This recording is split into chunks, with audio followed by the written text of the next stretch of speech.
of the winterization process on my 1969 Pearson Wanderer. You can see that my sink, or maybe you can't see it, but I'll tell you. My sink has a direct discharge via this hose right here into the bowl.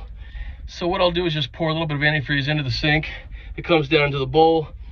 Then I'll put some, give a couple flushes just to put some into the holding tank, which is actually right here underneath the bowl. And that's usually enough. I will come back during the winter to do other stuff, but I'll always check in the bowl, see if any water is formed. You can see there's some in there right now. It's because I did a bit of a freshwater flush earlier. I'm going to empty the rest of that out and then pour some antifreeze in. About, I don't know, not quite a half a gallon, probably a little bit less.